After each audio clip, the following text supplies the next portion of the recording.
To tell us more about this data transfer saga, please welcome Max Schrems, the chairman of INCYBER.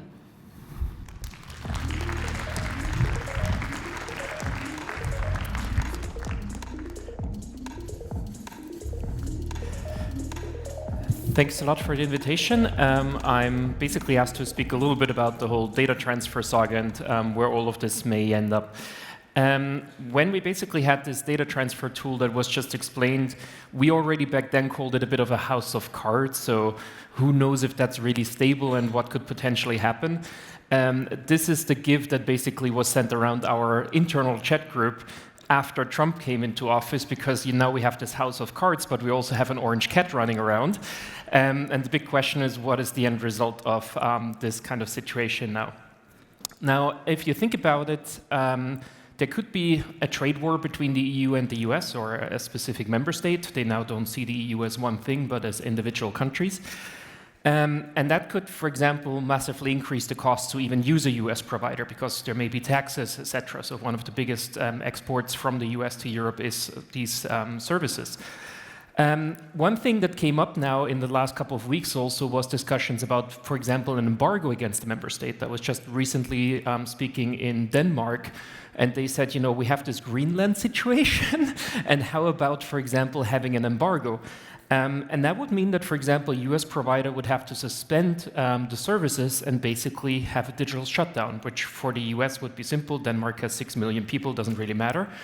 And if you just embargo that, all American companies would not allow to actually provide any services to that member state anymore. Nothing that may happen tomorrow, but just, I think 2 months ago, I would have said unthinkable. Like after the last couple of weeks, we're getting into the territory where things like that suddenly become at least thinkable. Not saying that this will happen tomorrow. And what I would talk about mainly is a simple change in one single executive order. Ever since Trump, we now know what executive orders are. These are these wonderful things that are signed with a Sharpie. And almost all our data transfers rely on one of these executive orders. So to recap, basically, in the US, we do have these surveillance systems, typically called Upstream and PRISM, upstream backbone of the internet where the data is sucked up. PRISM is basically that the data comes directly from the US providers. Now, all of that is more than 10 years old. They're renamed, and much more is possible than the Snowden slides, which is this slide here, have disclosed. So we can expect that actually much more is happening than we originally thought. Under this law in the US, which is FISA 702, you only need two things. You need an electronic communication service provider, so a cloud provider, and you need foreign intelligence information. Now, for the GDPR people, this does not have to be personal data. This can also be business secrets, secrets of the government, any kind of information, very broad. And that goes so far as in the definitions. There's a lot of different definitions, but one of them is information that relates to the conduct of the foreign affairs of the US. So anything that relates to that, you can suck up and get out of these big US providers. There are certain criteria, but basically that is all there to separate American data from non-American data. So American data, anything that relates to US persons cannot be touched, because that would be unconstitutional under the Fourth Amendment. But data of anybody abroad, not covered by the Fourth Amendment, so you can do whatever you want to do. The interesting thing here is we actually agree that surveillance to that extent as the US does it is unconstitutional, both sides of the Atlantic, just that the Constitution only applies to Americans in the US, while we have a human rights approach where it applies to everybody. Basically, they then get a directive to a service provider where they have to open up an API to get the data out. On the European side, ever since 1995, we basically have a general rule, which is this export prohibition of personal data. So you can't send data outside of the EU unless you can somehow guarantee that it's still protected once it goes outside. And we have different options of doing that, but basically what we do is that we expand GDPR rules to non-EU countries. And one of them is the option with adequacy decisions, Article 45. And one of the options that we used with the US is to say there is not really a Data Protection Act there, but we can contractually basically say you follow EU rules. So all of this data transfers instruments usually rely on a contractual pledge to say, I'm Microsoft and hereby I pledge I follow the following European rules. But that works well if there is nothing in the US, if there's just a vacuum. But the problem is that we have, as I mentioned, these surveillance laws. So you basically have this conflict of law situation, and we have that ever since the last couple of years, where the European side requires privacy, American side requires surveillance, and basically all these instruments die in between because, let's say you're Microsoft, Google, whoever, you sign that, but the law still says you have to give the data out, so this contract is basically null and void and not really relevant. This also, just as a PS, is interesting for a lot of the other member states. It used to, or a lot of the other non-member states. It used to be an issue that we mainly looked at the US. We now see the first cases where we also see more data transfers to China, for example, with the rise of certain Chinese apps. So suddenly this becomes interesting here as well, and obviously you have very similar situations there as well. If we look at the Court of Justice, so we had these cases that were mentioned before, the now called Schrems 1 and Schrems 2. I tried to call them Safe Harbor and Privacy Shield, but I didn't succeed. Now they're basically called after me. And basically in both cases, the Court of Justice made this proportionality assessment. So usually we have the proportionality between the fundamental right and the interest of the government to spy on someone for also legitimate reasons. And typically, these proportionality assessments oftentimes came out in the red area up here. So that's basically saying, no, this goes too far, the government goes too far in surveillance. A typical example is so now I don't get the word, basically the mass surveillance of telecommunication surveillance that we had in Europe, where also the Court of Justice said you can't do it. Data retention is the word. So that was in the red area.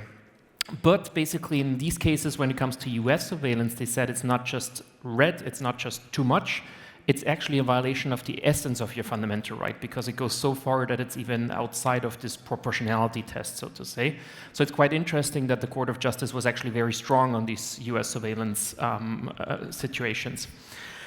That didn't hold anybody back from having a third deal, so we basically had the Court of Justice twice telling the European Commission you can't do it, but you know, why not try it a third time?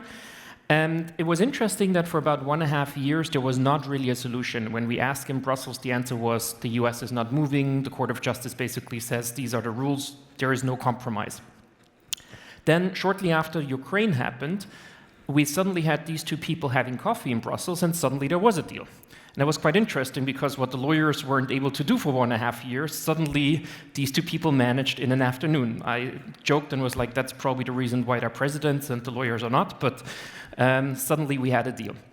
And if you look at that deal, it's basically another huge stack of paper.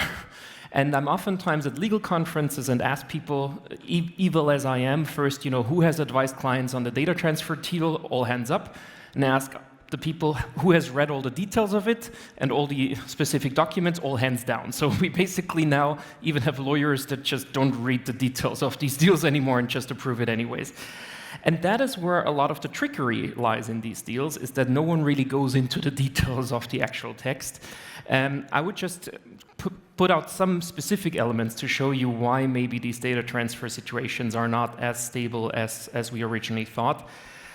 First of all, as I mentioned, this is all based only on an executive order by Biden. So one of these documents telling anybody in the executive to not or to do something.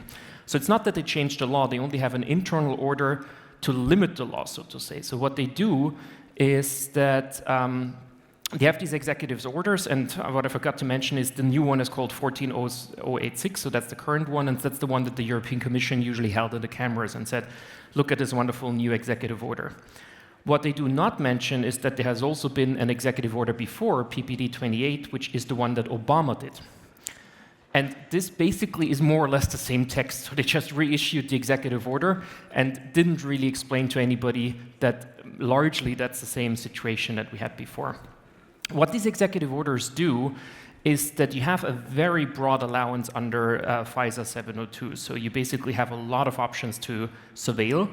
And these executive orders are an order by the president to anybody in the executive to limit that, to not use all the possibilities you have under the law. So that's kind of the technique to limit US law, because in the US it's almost impossible to pass any law through Congress anymore. So you need to have these tools to somehow limit the law when it goes too far. Theoretically, that's doable. The problem with an executive order is, first of all, if you compare them, they're not really different. So for example, the Biden one basically has the same limitations as the Obama one that the Court of Justice already didn't find good enough. There is slightly clearer language in some of that, but what's interesting is they, for example, also added reasons for mass surveillance. So, for example, they added health crisis, corona, and climate change as a reason for mass surveillance. So it's not just that this is better, but at parts it's also worse than the one before, and that is nothing that the European Commission put out in the press releases. What's also interesting, and that was mentioned before, and that's a big part that they took but that they were very proud of, was that they now added, instead of just necessary and proportionate. So I mentioned before the Court of Justice usually does this proportionality assessment, and they were very proud to suddenly have that in the US law. So suddenly the word proportionate is there, and if they would actually follow European proportionality principles, that would be great, that would solve the problem. The problem was that the US also said at the same time, we're still doing the same surveillance. So that cannot all be true. It cannot be proportionate in the US, not proportionate in the EU, and still be the same thing. And the solution to all of that was that if this is our proportionality assessment, that they basically added a different definition of proportionality. So they agreed on the word proportionate, but they disagreed on the meaning of it. And that was the magic trick to basically be able, oh, we have a deal because we agree on the word proportionate that the Court of Justice wants to hear. We just disagree on what it means. So that in the US version, it's basically coming out green. In the European version, it comes out red. And ta-da, that's the magic trick.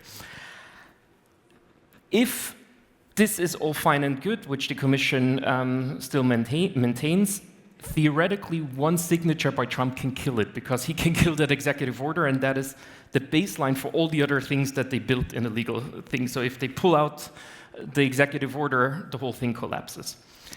If you look at how this is done in practice, it's one signature that is required to kill this whole data transfer deal that any use of Google, Microsoft, AWS is based on. So next day it would be legal to use them in Europe.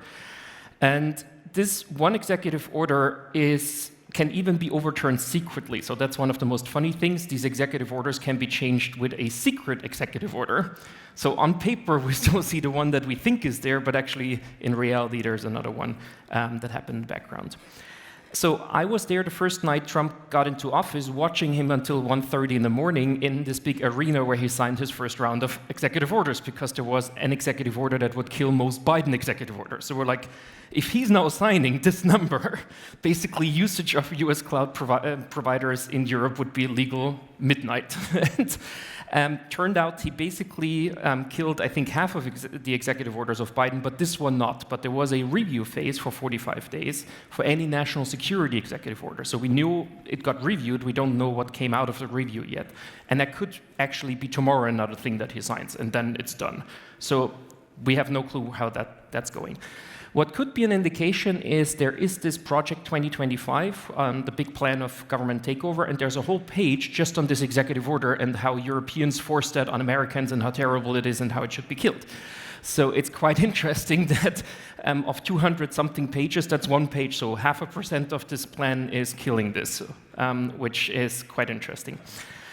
So if there would be this one signature, all the cloud providers, all the software as a service things would pretty much be not legal the next day.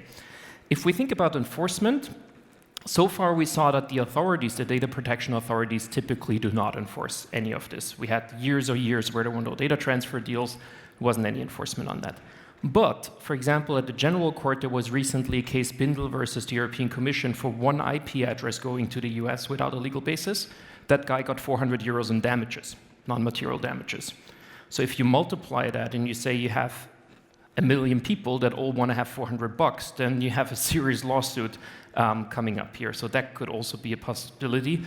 Obviously, also the whole costs for experts, lawyers, all of that kind of stuff. So in the very short term, one of the options is that the Commission may kill this for various reasons, because they're also now gradually removing elements of the deal. We don't know how that's going. But again, the Court of Justice could kill it. Today there is actually the hearing in the Latome case, a French lawmaker that is challenging this as well. So we'll see how that comes out. And the other option right now is to host in Europe to basically avoid this whole circus. Not really a very, something I like, but it's kind of the option that you have right now. There are now more and more of these alternatives, so that's quite interesting. What I have to warn everybody about is the US is very much kind of promoting to just have the server in Europe. which generally does not change anything. US law also reaches into Europe. There are options that there is factual non-access by the US. That would help. So if they can prove that there is no factual access, that could actually work. Because under US law, if you have no possession, custody, control, so you're one of these big tech companies and say, I can't even touch it anymore, then you don't have to give it to the US government. So that could be an option to solve the situation. But so far, that's not done all too much. So a lot of these EU boundary products that are around, to be frank, if you look at them, it's pretty much a PR stunt, but it doesn't really have the technical background to actually do that. So very last point, after Trump, what could be the possible solutions? What we would need in the US is probably 20 judges to do proper approval of surveillance. That would be the cheapest option ever. Just hire a couple of judges and do it properly. Not likely to happen, so I think in the long run what would be interesting, at least among democratic countries, to think about something like a no-spy agreement. So that would be interesting, not for the next couple of years, not going to happen, but in the longer run that would be quite interesting. Very last point, just also think about all the non-democratic countries where probably even such an agreement would never really get you over the border. So that would be interesting how we deal with all of these members, with all of these countries in the world. Thanks, I hope that was a wild ride through all of these data transfer situations, and I hope you could take a little bit from that and it's somehow useful. Thanks a lot. Thank you, Max. It was indeed a wild ride. I said it, it's a saga. There's so many turns and twisted in this story. Maybe perhaps we just have a minute left, but one question, will there be a Schrems 3? I think everybody's wondering about this. Will there be another ruling at the EU Court of Justice? There is an option for that. So far, to be frank, I think it's more likely that Trump is just going to kill it himself, and then there's no need for us to litigate anymore. Because just to give you an idea, the Schrems 2 litigation cost about 10 million euros, and I was personally liable for that. So there is a question of how much it makes sense to bring that up if potentially this collapses without anybody challenging it. So maybe one last question. A lot of companies are in the room. They know that Trump can pull the plug at any time. That could have huge consequences on companies. What's your advice if he does indeed pull the plug for them to be able to navigate in these, very turbulent waters, I'd say? I think it's really time for contingency planning for what is the other options, and especially if new projects are started, why do I have to kind of go through all this drama if there is alternatives that could solve it? I think it's also up for the European Commission to tell people a bit more, start getting prepared. This could actually get a wild ride. So far, the message was still, go to the US cloud, everything's good. I don't think that's a, appropriate message right now anymore. Unfortunately, I would love if everything would work. Well, it's just confirming a lot of the messages that we've been hearing in the cybersecurity field. Thank you so much, Max Schrems. I think we can give him a warm round of applause. Thank you. Thank you. Thank you.